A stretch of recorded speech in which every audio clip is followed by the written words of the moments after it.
Bienvenue à cette capsule concernant la recherche de mesures manquantes dans la formule de l'aire d'un cerf-volant. D'abord, rappelons qu'un cerf-volant est constitué de 4 côtés et qu'on y retrouve 2 diagonales. Une grande diagonale que l'on symbolise par un D en lettres majuscules et une petite diagonale que l'on symbolise avec un D en lettres minuscules. La formule de l'aire d'un cerf-volant est la grande diagonale fois la petite diagonale, le tout divisé par 2.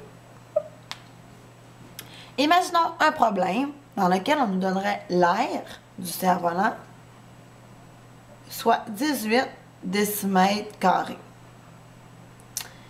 Dans ce problème, on nous donnerait également la petite diagonale, soit 4 décimètres. Et enfin, on nous demanderait de trouver la valeur de la grande diagonale. Première étape, toujours écrire la formule. Dans notre cas, elle est déjà écrit. Deuxième étape, toujours rentrer les données que l'on connaît à l'intérieur de la formule. Donc, puisque je connais l'aire qui est 18 décimètres carrés, je viens inscrire 18 vis-à-vis l'aire. Je viens réécrire mon égal, toujours vis-à-vis le premier égal. La grande diagonale est ce que je recherche, donc je laisse la variable D en lettres majuscules, fois la petite diagonale qui a une valeur de 4, le tout divisé par 2.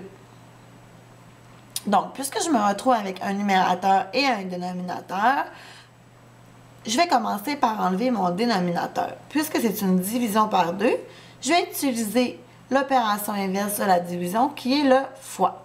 Donc, je vais faire un fois 2 pour enlever la division par 2. Et puisque j'ai une équation, ce que je fais d'un côté, je dois faire de l'autre, puisque c'est comme une balance et que je dois conserver l'égalité. Donc, 18 fois 2, 36. Je réinscris 1 égal. Et puis, je vais inscrire ce qui reste, c'est-à-dire la grande diagonale fois 4.